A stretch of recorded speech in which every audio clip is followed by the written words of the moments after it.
Strap in and be prepared. Maybe I'll learn from your failures. That is what you could do. Yeah. Interesting guests. Kelly Graves, Mike Parker, Josh Pate, George Reiser, Ryan Lee, Yogi Roth, who said that Justin and I are smart. Sharp opinions. I think Dan Lanning sitting in his office going, you know what, fine, give us the toughest road to win the national championship. That's what it should be. Oregon State in their baseball program is still operating from a position of strength, even if they're independent. But here they are in the College World Series. And some smiles. It's iconic. We're not keeping score, but maybe we're keeping score. The fastest 60 minutes in sports is on the air. It's Danny Havel. When I wake up every morning, I say to myself, what can I do to make Baby J's life better today? Justin Grossweiler. Have I ever told you, Danny, that growing up I really loved ducks? Danny and Justin starts now on Fox Sports Eugene and Newport. Sitting in for Danny today, it's Goose, Steve Mims. Welcome back into the Danny and Justin Show. We are live from Bigfoot Beverage Studios in Eugene and Newport. A big shout out to our new listeners over in Newport who have come on board in the last week. You heard me here to wrap up last week, and Justin, I'm back for one more day to finish a 3-day run. We had to, right, with the NBA Finals coming to an end yesterday, and it's always a little bit easier with you around, Steve, I have to say, so I really appreciate it. I appreciate that. That's a nice compliment to have. So Danny will be back with you later in the week. We finished up Friday's show by making our predictions for Game 7 of the NBA Finals, and I think mine was closer. I had a blowout for the Thunder, and you had the Pacers winning, so it wasn't quite a blowout in the final score, but I think once Haliburton went down, it kind of became a moot point and probably could have been worse than it was. It certainly was a little bit closer than it could have been with Haliburton going down, but I think after his injury, I pretty much knew that the Thunder were going to win, and it's really a shame, right? Because we were looking forward to a really exciting and, hopefully magical seventh game to what's been a really good series, and I think it was kind of a little bit of a letdown of a game, I have to say, not just because I picked the Pacers to win, like you said, but it just was a little bit of a shame, right?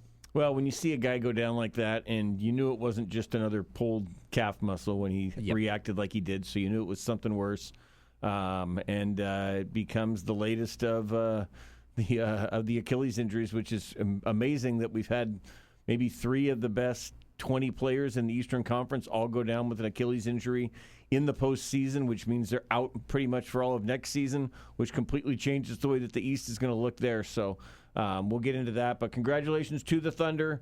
We had talked about, folks had said, hey, this is potentially a dynasty in the making. Of course, to be a dynasty in the making, you have to get the first one, and they did. I think most people thought it was going to be 4 or 5 games. So Indiana took them a little further, and we had talked about the pressure was going to be on them. And it was, at halftime they were behind, and there probably could have been a little bit of nerves there. But Shea comes out. Chet Holmgren I thought was really good, particularly on defense. And they're able to, like I say, put the Haliburton-less Pacers away. And so championship to Oklahoma City, and the people in Seattle are all angry. 100%. Oh, yeah, and by the way, the draft is on Wednesday, right? Draft is on Wednesday. And the Thunder have the number 12 pick from last year who didn't even play. He was a 6'6" point guard, toe pitch. And they also have, I think, picks like 15 and 24 or something like that. So, they're just a gift that keeps on giving to the NBA. Yeah, and I think I saw where every player on their team is under contract for next year. There's a couple that have like a team option or something, but so they could basically bring everybody back. And like you say, you're adding potentially 3 first-rounders with the 2 from this year and the Topic from last year. So they have at least 2 years of everybody being back. I think they're going to have to trade somebody like a Lou Dort because he's making $17 million. Yeah. Hartenstein's making like $30 million. I kind of actually I looked at their contracts today, and like I said, they have 2 years where everybody's going to be playing together for sure, contract-wise. Mm-hmm. But some of their contracts, Caruso's going to be making a lot of money here really soon as an age 31 guard this season, and they're going to have to pay guys like Jalen Williams, guys like Chet Holmgren. So I'm a little bit interested to see what they do after those 2 years. Yeah. But for 2 years, they're going to be a big problem. Yeah, and of course the West gets even more difficult with Durant gets traded in the conference, gets going over to Houston. So, the Houston was the 2 seed this year. I like that trade for them. I think I'm higher on Jalen Green than most people are. Really? But why? Why do you think so? I just think that he's been kind of in an offense where it's sort of like go out and throwing up some shots. Iso ball. Yeah, and I think the numbers he puts up, he's 23 years old, he's averaged 20 points a game, shot 35% from threes. I think those are numbers that if you get in a place that maybe is putting you into a little bit more of a system, obviously Booker's the guy Phoenix there. That place, but if Booker's the guy, but then if he can kind of become kind of the secondary, become the Jalen Williams to SGA. So anyway, I think that's the position Durant. So Durant comes in and takes that. I love Dylan Brooks. I am. You're pro Dylan Brooks guy? Yeah, I covered him. I love the guy. I just think he's great. He was a great quote when he was here. I just enjoyed him. I think the whole Dylan the villain thing is pretty fascinating in the NBA. But I'm completely biased towards Dylan Brooks. He's one of my favorite people I ever covered. But losing him isn't a huge loss for them, and maybe he gets a little bit more in Phoenix. The number 10 pick. Actually, this isn't a bad year to have the number 10 pick. This is a good year. Again, so I think the Durant thing makes sense. They were the 2 seed this year. I think they're better. So, you look at Houston last year, OKC's the 1. They'll be favored to be that again. Houston's probably favored to be the 2 again. And we've seen, the rest on that side. But as we mentioned, maybe the Warriors. I think maybe they have one last run in them. Yeah, they could come up, see if they maybe move Kuminga to get another veteran in there. The Lakers are going to have LeBron and Luka Doncic, so that's still going to be. And they're going to be able to do an actual roster construction around him. Yeah, and have them up there. But so the road for the Thunder to repeat will be difficult in the West. A little different on the East side, like we say now with Tatum, Lillard, and Tyrese Haliburton all out. You kind of look at the East and think Cleveland's kind of. I know Garland got a little dinged up and might miss the start of the year, but. Cleveland basically brings back everybody. Yeah. New York brings back everybody, but the coach. The coach. See what they who pick nobody on wants there. to go to. But Orlando's made a nice move this offseason. I think Atlanta's a team that could make a move and go up there. And 100%. I think we head into the next year with a really wide open East. Chicago has every opportunity to do something. Yeah. But will they? I don't know. Probably not. Yeah. No, it'll be interesting to see what the East looks like next year because it'll be. Like I said, just 3 teams that are kind of dealing with devastating. Clearly, Jason Tatum's the best player on the Celtics, and with him out, that's maybe a 4 or 5 seed. Mm-hmm. Clearly, Halliburton's the best player on the Pacers. Still paying Drew Holiday a lot of money. Yeah. I think we thought that this kind of Pacers thing was going to be the beginning of a run with Haliburton in there and that they'd be one of the favorites next year, but kind of knocks them out as well. So it was interesting to watch. Like I say, normally you have this celebration of the NBA Finals, but it almost feels like the Haliburton injury just kind of cast a pall over everything, and everybody, you see a guy go down like that, it kind of takes away some of the celebration. But like I say, I think most people are like that Thunder team, except for the folks in Seattle who were hoping to get a team before they'd have to worry about the Thunder winning a title. But now it looks like they may win a couple of titles before Seattle gets a team back. Yeah, and I think that for fans too, I think people have been talking about this. It didn't seem like the Thunder were super exuberant about winning a championship. I think people kind of said, hey, it seemed a little bit tempered down than what we usually see for a championship. And I think they definitely expected to win this series when it came down to it. They were a better team. I did see a little bit of, I call it the fake underdogging from a little bit the Thunder fans who, once they got to Game 7, they're like, nobody believed in us. It's no, everybody thinks you're going to win. Actually, it's a huge surprise if you don't win this series. But I love that. I love the fake underdog. But I don't know. It just, as I said, it was a weird series. It feels a little bit like when the Heat and the Nuggets met up, and it was just people immediately said, nobody's going to care about this because the markets are so small. And I think that when it comes down to it, the basketball was good, and it's just really unfortunate we had this injury. And besides that, it was actually a really exciting series, more than we thought.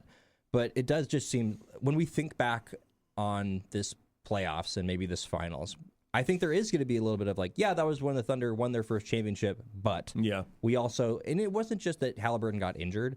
When you think of that, you can see his face and him crying out, I did it. It's going to be burned into everyone's heads. So that's what we're going to think about when we think about the series. Well, ESPN replayed it 43 times. Of course they did. Out of the I head.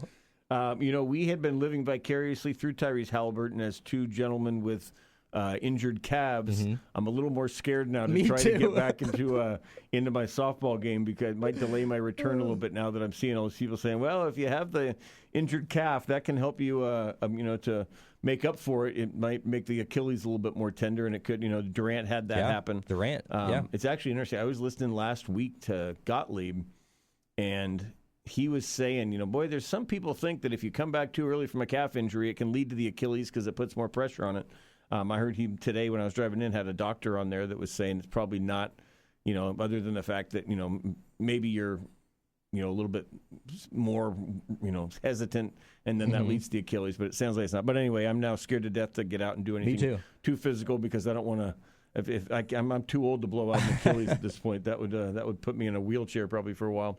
Yeah, I have a friend that asked me if I want to play basketball next week, and I said this yes before the game 7, and so now I'm a little bit more like, it's my first time since my calf injury. Yeah. So I think I'm gonna take it easy. I already know I'm gonna lose. I think we're gonna probably end up playing 1-on-1. And I know I'm gonna lose because I'm not gonna go hard. I'm just gonna get through the game is gonna be the goal. But yeah, it seems like this is becoming kind of an epidemic now for these NBA players, and maybe you start to treat it like you do concussions in football, where if a guy has a calf injury, there's actual protocols in the NBA where they don't let guys come back too early. Yeah. Because it really is a shame. Think about the East, and man, we always talk about the East as being this inferior conference, and I think it's been a little bit better over the last 4 or 5 years, but man, next year it's going to be I think the worst I can ever remember it, maybe. Yeah. I mean, really, if you have Orlando looking like one of the better teams, and they're basically a complete unknown, and I think Orlando, quite honestly, would be probably a play-in team in the Western Conference, or the Western Conference. It's rough. That's rough. So, I mean, we'll see what happens.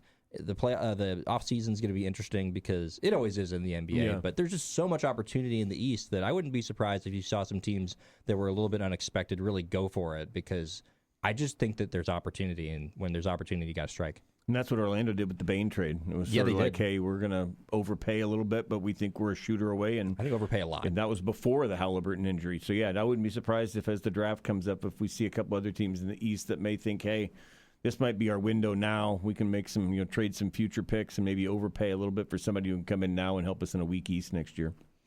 See if it pops in like that. The other championship that was crowned yesterday was College World Series. I don't know if you saw any of that. It was the classic ump show. That was just... How do you do that? Honestly, how do you basically throw out a manager knowing that he won't be back for the rest of the College World Series? Yeah. That's just...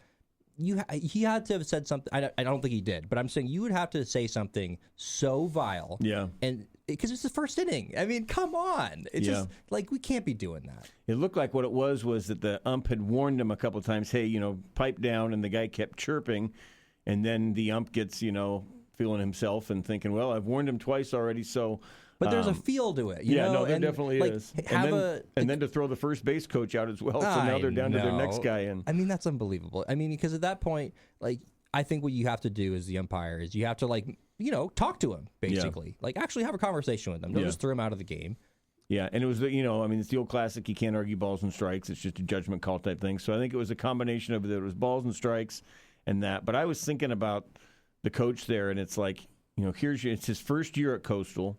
Replacing this legend, Gary Gilmore. So it's his first they're in the championship series, which isn't new for Coastal. Coastal's been good before, but you don't know if you're going to get back. And here you are suddenly, because when he got thrown out, in the college rule is you're thrown out for the rest of the game, but if you continue to argue after you're thrown out, you get an additional game tacked on. So even if they had won yesterday, he would have been ejected for this one night. So I'm thinking that guy must have got back to the locker room and been like, this is the highlight of my career, and now I'm sitting in here watching it on TV and not able to help my team. It's got to be a horrible feeling. And again, probably, wasn't enough to get to that level, but at the same time, you got to just, keep yourself down there a little bit as well, especially early in the game. And I'm sure he was trying to do early in the game to kind of get the ump on his side early on. Yeah. But I just thought, boy, what a feeling if that guy goes into the locker room and the moment it hits him that, God, here it is on national TV. My team has a chance to win it all, and I can't be there either today or tomorrow. That would just be a nightmare of a feeling. And it's kind of similar to the Haliburton injury, which kind of made me think about that too. When they said, hey, he's watching the game. I'm like, man, he's watching the same broadcast that I am right now. And he was expected to be out there trying to win his NBA championship in Game 7. It's just so weird. And so it's the same thing, I think, with Coastal Coach, where you just sit there and I can't imagine what that's like, knowing that, like you said, that was your first year with this team. Yep. It's your moment to shine, and you have an opportunity. And then I think it's all, like you said, it's also on him. I think that I don't know if you want to give percentages to it, but maybe it's 75-25. Blame pie, but yeah, the blame exactly. pie out. But certainly he has some onus there for sure. But it's just a shame. It's another one of those ones where it's just a shame. Yeah. And for those who missed it, LSU ended up winning the College World Series. I think it was their 8th title, second in 3 years. Yes, second in 3 years. So LSU is your college baseball national champions. And an interesting local tie, their pitching coach is Nate Yeskie, who was the Oregon State pitching coach under Pat Casey. All right. And was, in fact, one of the finalists with Canham and Pat Bailey, if my memory's correct, for the coaching job. And when Canham got it, Yeskie went down to Arizona with Jay Johnson. Johnson left for LSU, and then a year later brought Yeskie on with him. So for folks from Oregon State who were watching the game yesterday, they may have noticed that. Speaking of Oregon State and television, the Pac-12 came out today and announced that they have their TV deal. At least a portion of it is out, and that is CBS, which is obviously important for them to get a network is good. Their Pac-12 title game will be on there, as well as I think at least 3 other regular season games. And I think Paramount Plus is involved as well. Yeah. And then basketball, I think their tournament title game is going to be on CBS, and then some games there as well. So it's not all the TV part that's out, but that's kind of the headliner. And so if you're watching, if you're rooting on the Beavs, you hope to be watching on CBS if they're in the Big 12, in the Pac-12 title game, not next year, but the year after. Right. I'm getting my years all mixed up. Yes, they got one more year in this. Correct. One more year as the independent or baseball independent, right. But Mountain West, but it's kind of a wonky schedule that they're in there anyway. But yeah, Mountain West like light, I guess you call it. And then so for Beaver fans, that's there'll be more coming in terms of what the rest. But they worked out the deal. It sounds like it's kind of like the old Pac-12 where they're just splitting everything evenly in terms of revenue-wise throughout the 9 teams that are now in. Obviously, Gonzaga's not getting full because they're not a football team. But and we continue to wait on that 8th football member, which sounds more and more like Texas State is the team that's going to be stepping up into that role. How do you feel about Texas State? I don't get very excited about Texas State. Me neither. It's kind of like the there was an old movie, Say Anything, where John Cusack says, introduced to his father-in-law or future father-in-law, and he says, what do you do, Johnny? And he says, kickboxing, sport of the future. It's kickboxing, sport of the future. Texas State's kind of like, program of the future. They're in Texas. They got this recruiting area. Get them into a major conference, and they'll be the one. But I've been hearing that for years. And, Texas State to me sounds like if you're watching like a bad 80s football movie, they always play against Texas State because there's not a real Texas State out there. A couple really good analogies there by you, Steven. Getting back into my 80s movie there. So yeah, I don't get excited about Texas State, but there's not a whole lot of teams. I would have gotten more excited about UNLV just because I think they're a football stadium, and I think they're getting pretty good in basketball again, and they've got Dan Mullen as their football coach. But it sounds like they re-signed up with their grant of rights, so they're taken, and I think Memphis would have been good, but again, that's I don't think Memphis wanted to travel out here. So, well, has Texas State ever been ranked? I mean, UNLV's like borderline been ranked. I mean, were they ranked last year? Maybe 25 or something like that. I can't tell you that. I can't tell you a Texas State football player that I could name. That's what I'm saying. That's why I wouldn't get excited either. One of their up-and-coming things, they have an up-and-coming coach. I was like, well, great. Then when he wins, he's going to be gone. So it was like that was one of the sales. Was they got one of the great young football coaches in the country. I only understand the it's in Texas thing to a point, which is the point of, well, but who cares about Texas State? Yeah. Like, maybe there's, I guess, more Texas fans that would be there than if you went through somewhere else. And I guess you're just trying to hope that if they get to a bigger conference that you're going to get more fans that are attracted to the team. But it just doesn't seem like a Texas State is really going to add to your anything, really, quite honestly. It doesn't make you a stronger conference, and it's just adding, I guess, viewership, which is money. Maybe they have a big booster who, like we've seen SMU and Texas Tech both kind of rise up in sports because they had kind of this super booster in the oil money. Maybe there's an oilman. Maybe there's a landman who graduated from Texas State, and he will be the one to bring them up. All right, before we go to break, I want to mention there's an event coming up this weekend. It is Saturday. There's a new indoor golf facility in town called the Back Nine. Back Nine is over at the Sheldon Plaza. I've been hearing their ads here on the station, and they are having their grand opening on Saturday, this Saturday, from 1 to 6. The address is 1550 Coburg Road. Again, it's in that Safeway Sheldon Plaza. There's a grand opening event. They're going to be showing off the whole indoor golf studio. There'll be food, competitions. You can play, win prizes. Longest drive and closest to the pin can get you potentially a lab golf putter and up to $500 in gift card giveaways. So a big event coming up. That's Saturday, this Saturday, 1 to 6 at the back 9. So head on down there and check it out. Tell them Danny Havel sent you. There you go. All right, we're going to go to break. When we come back, we're going to have Travis Demers on. We are 1 day out of the NBA season and 2 days from the draft. So we are going to have Travis come on. We'll chat a little bit about the impact of the NBA Finals and what the Blazers are looking to do in the draft on Wednesday. So Travis Demers joins us when we're coming back. This is Steve Mims filling in for Danny. You're listening to the Danny and Justin Show on Fox Sports Eugene and Newport.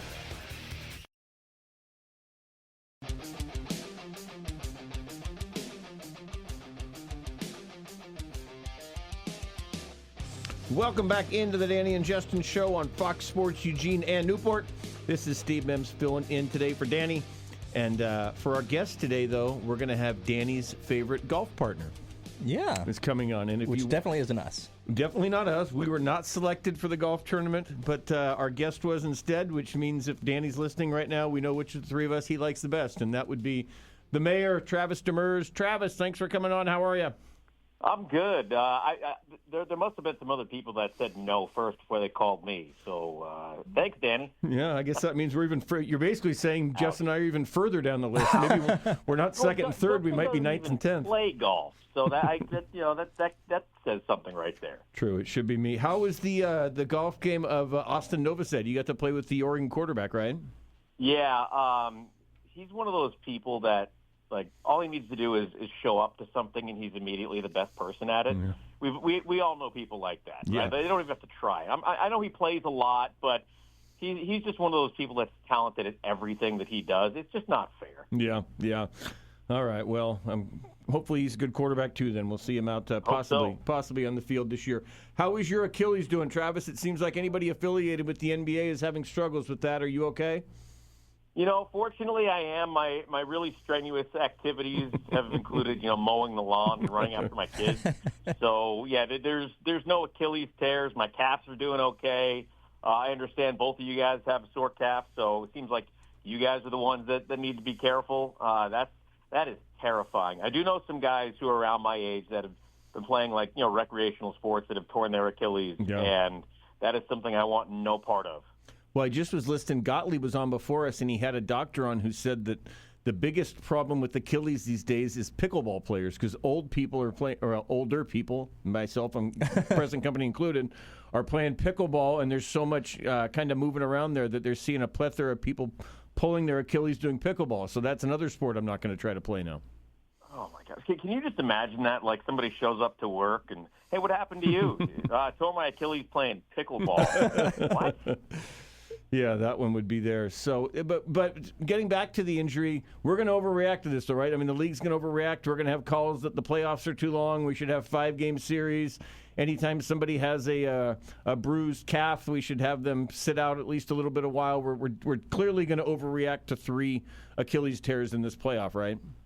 Oh, of course. It always happens. Yeah. And, the idea that the season's too long, I understand that it's a different game now than it was 20, 30, 40, 50 years ago. But players are babied, right? And I get it. I understand their investments. They have longer careers and things like that. But if you look in the playoffs at the teams that were the most beat up, teams that suffered the most injuries during the playoffs, Cleveland had a bunch of injuries. Boston, Indiana, those teams gave their players time off. A team like the Knicks, who didn't give anybody time off at all, were relatively healthy in terms of injuries. Yeah, Jalen Brunson had the ankle injury a couple of times, but that wasn't because of overuse or anything like that. So, if anything, to me, it doesn't tell me that the season is too long. It doesn't tell me that the playoffs are too long. It's always been this long. It's been this way forever.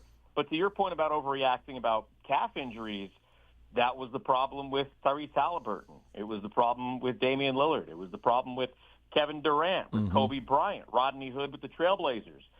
That has been a precursor to an Achilles injury forever. And it's really tough when you have a guy who has a sore calf in the NBA Finals to say, yeah, we can't risk you losing all of next year.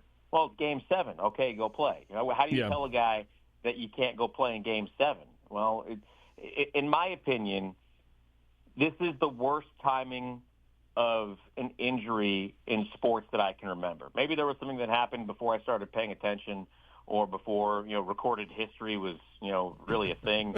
But I can't recall. Like, this is the equivalent of a quarterback getting hurt in the first quarter of the Super Bowl, or your ace pitcher, blowing out his arm in the second inning of Game 7 of the World Series. It just doesn't happen. Yeah.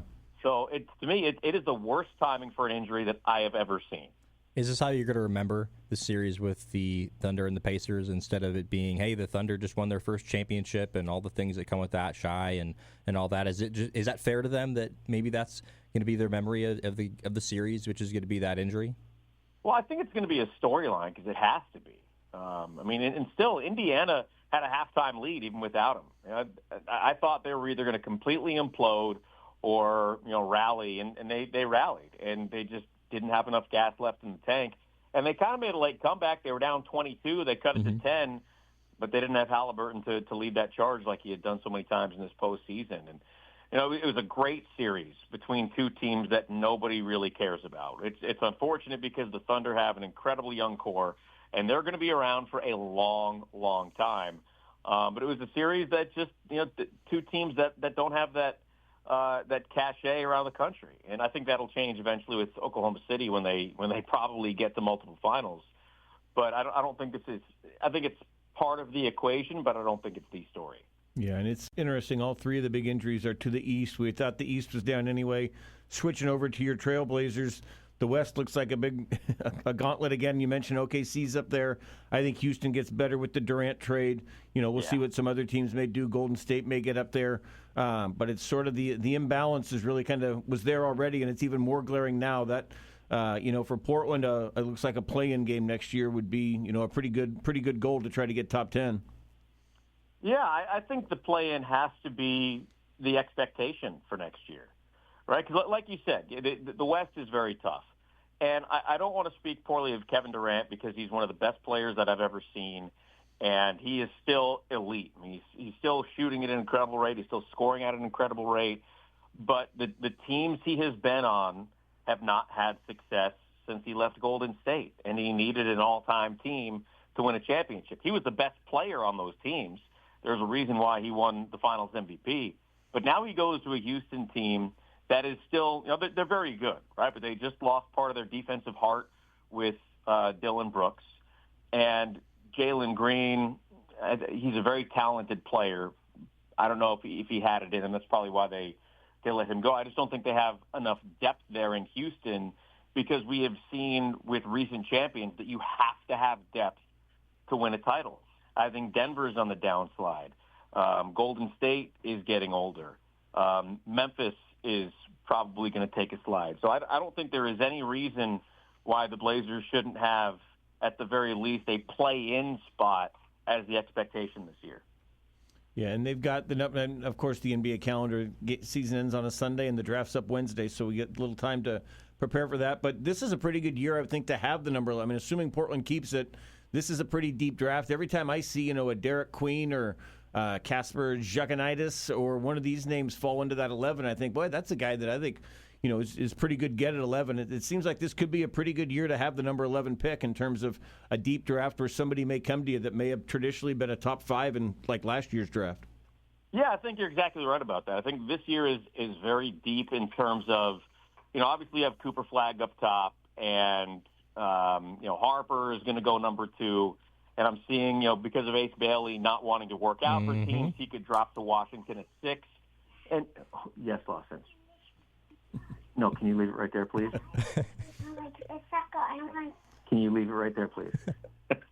So I think to your point, yeah, number 11 is a good spot because there's any number of guys that could be available at number 11, and I think there are 4 or 5 different players that would fit very nicely in that spot. Yeah. Someday when Lawson Demers is following his father in the realm of NBA announcers, we're going to be able to say we had his on-air debut on this show. So tell him we said hello. Yeah, well, he certainly is not lacking for speaking. So if either of my kids are going to follow my footsteps, it's him. The other thing I think about the Blazers in this year's draft is there's not a glaring need on the team. I mean, I doubt they'd draft a center at this point. They're pretty set there, but you can kind of go best player available with this thing because the way that roster's set up, they kind of got somebody at every spot. Again, there may be a trade somewhere, but it feels like you could literally just take best available this year without having to feel like there's some glaring hole you need to fix. Totally. I mean, you look at the young core, right? It's Scoot, it's Shaden, Denny Avdia, Tumani Kamara, Donovan Clingan. Okay, that's somebody at every position. So whoever you draft, I'm with you. You take the best player available. But whoever you draft, somebody's coming off the bench, whether it's the guy you draft or whoever they replace in the starting lineup. And I've talked to some fans that say that, well, we can't trade for this guy because that means so and so is going to come off the bench. But that's a good problem to have because good teams have good players coming off the bench. Yeah. You can only have 5 guys start. So if you upgrade and that means one of your young players is now coming off the bench, will you stop, please? He's just parroting everything that I'm saying. Somebody's going to have to come off the bench, and that's a good problem to have. And when you have, of course, you're going to get a draft pick, but you have some experience on this team. Jeremy Grant's a 10-year experienced player. But it's crazy that Anthony Simons is really kind of tied for number 2 with DeAndre Ayton and Robert Williams. But is there any expectation? I mean, of course, there might be some trades with these veterans, but would you add a veteran at any spot on the team as well as bringing in a guy in the draft? I think one of the most glaring needs is a legit veteran backup point guard. Because you don't have one on the roster. And Anthony Simons is very good, but he's not a true point guard. Scoot Henderson can be a true point guard, and I think you need somebody else to be in that role. I'm not saying it's Chris Paul, but somebody like him that is at the end of their career, that knows what they're doing, that knows how to play the position. No, I'm not calling him back. A veteran point guard is, to me, if you're going to make a move, a veteran point guard is something you absolutely need. I think you still need somebody who can either immediately be or develop into a star. And if Shaden Sharp is that guy, great, but you can always use another. So I think you got to get somebody of that kind of ilk, and you need a backup point guard. Yeah. Well, we'll see it. Like I say, it comes down on Wednesday and then free agency, so it'll be an interesting time to see just what the Blazers are doing. Travis, we really appreciate you. I know it's summer and you got to take care of those kids. We appreciate you carving out a few minutes as we head into the draft. I'm sure Danny and Justin will have you on after the draft to kind of recap it, but appreciate you coming on, and tell Lawson there's no need to call us back. We got everything we needed from you today. I appreciate it, guys. Lawson, can you say bye? Oh, now you don't want to talk? Okay, I see how it is. Selected on that thanks, one. Guys. We'll talk soon. Yeah, awesome, Travis. Appreciate it. That is Travis Demers, the voice of the Portland Trailblazers, who you can hear on Fox Sports Eugene and Newport. All right, when we come back, we'll delve into some recruiting. Both Oregon and Oregon State had some work in the portal over the weekend. We'll get into some of that. This is Steve Mims filling in for Danny. You're listening to the Danny and Justin Show on Fox Sports Eugene and Newport. Welcome back into the Danny and Justin Show. This is Steve Mims filling in for Danny as we kick off the week. And looking ahead to this weekend, if you're looking for something to do, I'll repeat what we talked about earlier. The Back Nine, which is a new indoor golf facility on the Coburg Road, 1550 Coburg Road, right in that Sheldon Plaza, is having a grand opening event for an indoor golf center. And it is food, competitions, open play, prizes, contests, $500 in gift card giveaways, a lab golf putter, and custom fitting. All are up for grabs during the grand opening event for the Back Nine. So that will be this Saturday, June 28th from 1 to 6 o'clock. Justin, I know you're not an outdoor golfer. Are you an indoor golfer? I've never done it. I did it last year up in Portland. X Golf, which is a franchise, and the ones in Portland are actually owned by Mike Barrett. He's one of the investors in it, who the old Blazer announcer. And so I went up there. My wife and I went up there and played probably a year or so ago. And it's cool. I mean, it's definitely on days when it's raining out, it's kind of fun if you want to work on your game and go in there. So I'm excited to see the Back Nine. I haven't been to this one yet, but I'll try to get out there Saturday and see it. So I think it'll be a good event there. Yeah, I definitely want to go see it as well. Do you want to know the last time I went golfing, like real golfing? No. It was when I was in first grade, living in Jacksonville, Florida.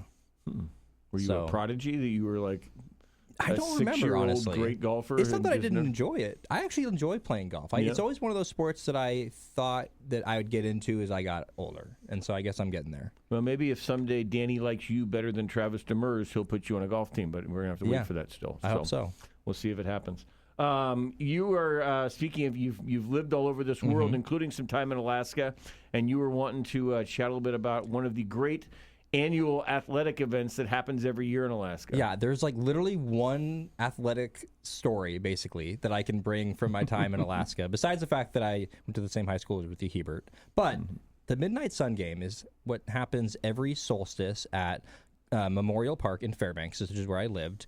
And it's just this super awesome tradition where the Gold Panthers, which are the team that's in the Alaska Baseball League, and they have a game that starts at 10:30 at night, and it lasts until about 1:30 in the morning. And you got to remember that it is literally basically all the sun for 24 hours, I would say. And it's not quite. It's about an hour where it's dusk. But for the most part, it's just 24-hour sunlight, and everybody's there. It's this big event that sort of, everybody goes to, along with there's like this. There's a 5K that everybody does, basically. Okay. But it's just this really cool event, and there's some really cool players that have actually played in the game. So I wanted to mention those players. Tom Seaver, Dave Winfield, Terry Francona, Harold Reynolds, and Jason Giambi. Well. So some pretty notable players have played in this game. I have some great memories of, I have a splintered bat that a player gave to me that got signed as well. So I have some fun memories from the Midnight Sun Game. And if anybody goes up to Fairbanks, I recommend going in the summer. I would not go in the winter. But I would also try to get to the Midnight Sun Game, because not only do you get to experience the sun during the midnight hours, but it's also just a really fun experience that it's kind of the event that everybody goes to. There's a gentleman, he's passed away recently, Jim Dietz, who was a Eugene resident and graduated from U of O, was a baseball coach at U of O, and then became the longtime baseball coach at San Diego State. Coach Tony Gwynn was down there for like 30 years. Anyway, I got to know him in retirement, and he went to Alaska every summer he was with the Gold Panthers. Yep. He would coach the Gold Panthers a couple of years. Very cool. And one year, I know he told me he had Mark McGuire on his team. So they would get really good players up there because it was sort of nothing to do but play baseball. And so 100%. he had some really good players that would go up there. So I have heard the legacy of Alaska summer baseball in Alaska. I just didn't know about the longest game, though. That's cool. And I'm just flipping through here, so this is actually incredible. So I think this is the 7th or 8th game. The Oregon State Beavers actually played in 1966. They lost 8-3 to the Gold Panthers. In the longest game. Yeah, so that's pretty cool, actually. That is pretty cool. Speaking of the Beavers, nice segue there, Justin. Good job. The Beavers have been very active in and out of the transfer portal. I'm looking, my good friend Joe Freeman of the Oregonian says that as of now, there have been 14 players have left Oregon State for the portal. Some of them lesser names, but the biggest one I think most recently was Dallas Macias, who had been really highly thought of and had a great sophomore year, struggled this year and was kind of benched near the end because of his struggles, but he decided to go. And then Carson McIntyre, who's the guy who came in and started a game in the series against Florida State, and I believe homered. Those two, and then Leif Palmer, and he was a right-hander who they were counting on for next year. So those, and James DeCramer, another right-hander. So those are kind of the 4 biggest names that they've lost. There are some other kind of smaller ones, but it's interesting that 14 of them have gone to the portal. Now, the good news for Oregon State is that they have also, the portal giveth and the portal taketh away. And according to our friend Jake Hedberg, another friend of this program, the Bees picked up a couple big ones recently. One of them was the University of Washington pitcher. He was all Big Ten reliever Isaac Yeager. So they get Isaac Yeager, signs with Oregon out of Washington as a relief pitcher. And then they picked up a catcher, Jacob Galloway, who's played at Texas A&M and USC. Obviously, Wilson Weber, their senior catcher, so that's a big one for them. So we haven't seen as much of that with Oregon, at least that I've noticed. I saw they signed a JUCO transfer from Everett Community College the other day, but I haven't seen a whole lot of departures or additions in that sense from Oregon. But The Beavs in their run to the College World Series lost 14, but are adding some. So it looks like Mitch Canham is, and we'll see with the draft. And Caraway is expected to go in the draft. Obviously, Arquette will be the number one, their top 5 pick. But the Beavs have a position there to be able to replace some. But that was interesting, I thought, just to see how much of Oregon State has been lost to the portal so far. Yeah, and I'm going to be interested to see as well what happens in the draft, because it's funny because you think about, okay, you kind of replace the catcher, right?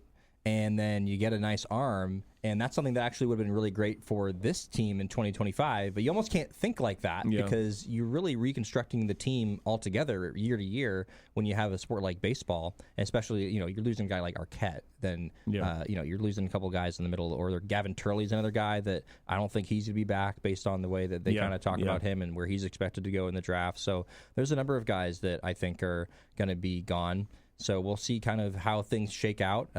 Ethan Kleinschmidt and Dax Whitney are going to compete for Team USA, by the way. Yeah. That broke right before, about an hour ago, I would say. So that was big news that Whitney came back. And he's coming back as well. Exactly. That's a guy who could warrant a large NIL deal. And there might have been 100%. some programs that could have offered a little bit more, but that was big for Oregon State to get him. Yeah, and I think it just kind of goes back to what I've been saying, which is that even though Oregon State, they're playing this independent schedule, which I think actually did end up benefiting them in a lot of ways, the RPI and all that. We talked about that with Eric Sorensen last week. But also, they still are the Oregon State Beavers. Like, people still think about them as this really good development program where you can go and you can be an MLB draft pick and you can go be professional. So I think until that subsides, which I don't think it's going to do anytime soon, I think they're going to be just all right. Yep. And as is usually the case, Oregon news came out after we went off the air Friday. Of course. They got a softball recruit, Addison Amaral, who's a 2-time All-ACC performer at Notre Dame, has announced that she's coming to Oregon. She'll be a junior next year. Infielder, so it seems to give you an idea that she might be the one who replaces Paige Sinicki, the senior shortstop who graduated.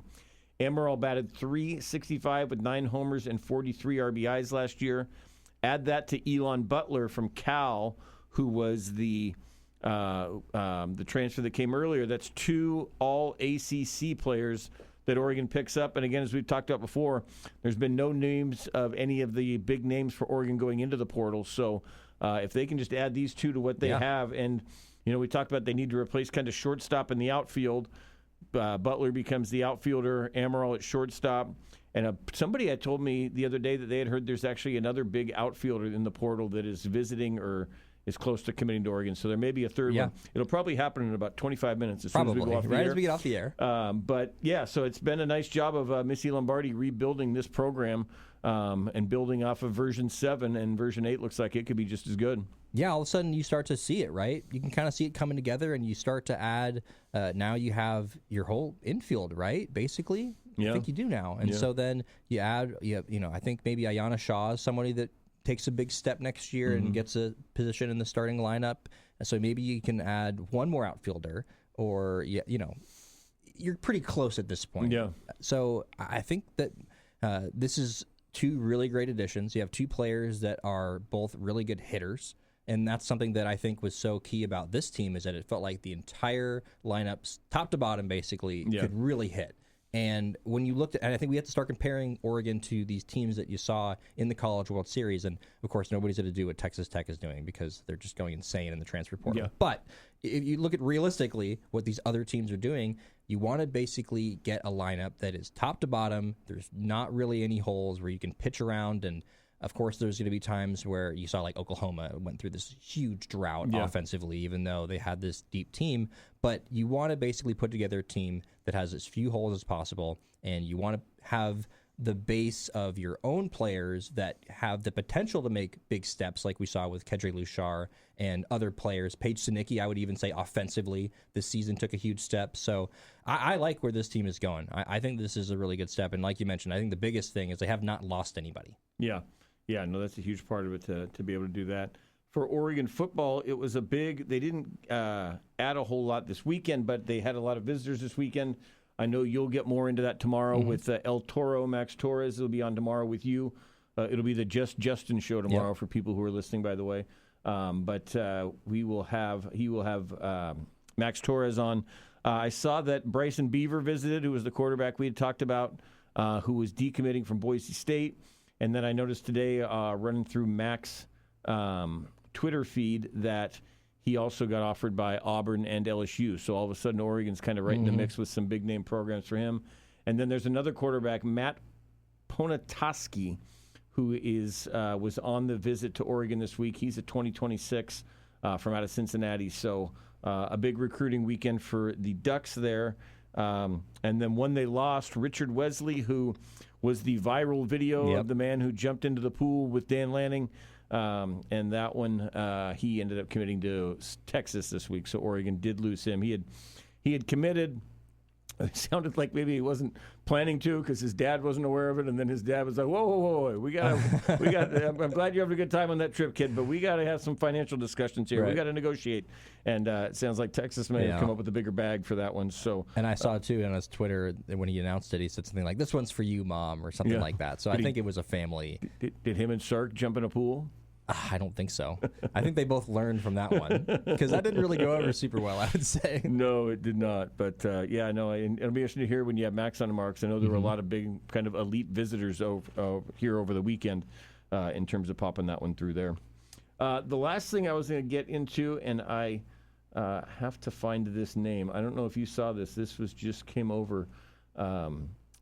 And the New York Mets have a pitcher named Richard Lovelady. I did see this. Yes, thank you for bringing this up. Been called up. And according to Anthony DiComo, who covers the team, he says, for those asking, yes, new Mets reliever Richard Lovelady has requested to go by his nickname, which is Dickie. So it will be Dickie Lovelady from here on out. So good. I mean, it's great. I think that I love it, honestly. I don't think there's much to add. I don't really want to add anything, but I love it. And I think, it'd be interesting to listen to the radio. And if you're a radio announcer, how often you can say that with a straight face, We'll see. But it'll go viral. But Mr. Lovelady will absolutely be on that one there. Well, I'm glad to, like I say, to kick off the week with you. And it's been fun knowing that we're over in Newport now. So it's week 2, right, with the Newport feed? I think so. It all kind of blends together nowadays. Yep. But, yeah, I think this is week 2. We started, I believe, last Monday was the first day. So a reminder, if you are driving over in Newport, it's 92.7 FM. That's KNCU, KNCU 92.7. So if you're over in Lincoln City or Newport and you think, I got to get my fill of Danny and Justin from 2 to 3, you can get it on there with that one there. And Danny will be back Wednesday. Danny's will be back Wednesday. We're going to have a Just Justin show tomorrow, so hope to have some good stuff planned for tomorrow. Don't exactly know what we're going to get into. I'm going to just do some fun stuff. Yeah. It's the time of the year where obviously not a lot going on. I'll probably do some draft prep stuff for the NBA draft, kind of look at some people that might end up on the Blazers. But, just start getting into the summer baseball, I guess. Yep. Cubs had a rough weekend against Cal Raleigh, right? Didn't Cal Raleigh kind of single-handedly just crushed them? What a guy, right? I mean, he might get 60 home runs. That's the pace he's on right now. And, yes, they absolutely did get crushed by him. The wind was blowing out at Wrigley, and Cal Raleigh took advantage of that, certainly. I mean, I think he had 3 or 4 home runs on the weekend. I think he had a home run in every game, had a multi-homer game. So I think that was 4 home runs on the weekend. But I think you brought this up the other day. But, what he's doing, it's amazing that he's not even remotely close to what Aaron Judge is doing in the conversation of MVP, because what Kyle Raleigh is doing is amazing. But what Aaron Judge is doing is just simply unbelievable. Yeah, in terms of the average there. Yeah, Raleigh would be certainly a contender for the award in most years, but with Judge making a run at the Triple Crown, it's not going to happen. But I think I saw where Raleigh is like the first Mariner since Griffey to have 30 home runs before the All-Star break. And we're still 4 weeks away. A couple weeks from the All-Star break. A couple weeks, he may be at 40 by the time we get to the All-Star break on that one there. But, all right, well, we'll let the Cubs battle it up and fight another day. All right, well, I appreciate you having me in here for the last few days. It was a good time in here today. Like I say, tomorrow, just Justin. You can listen, though. We will have Max Torres on with him. And then Danny comes back on Wednesday for your regularly scheduled Danny and Justin show. And don't forget about the grand opening of the Back Nine, Saturday, 1 to 6, 1550 Coburg Road. Go check it out. Tell them you heard about it on KORE, Fox Sports, Eugene, and Newport. All right, this is Steve Mims filling in for Danny. You've been listening to the Danny Justin Show on Fox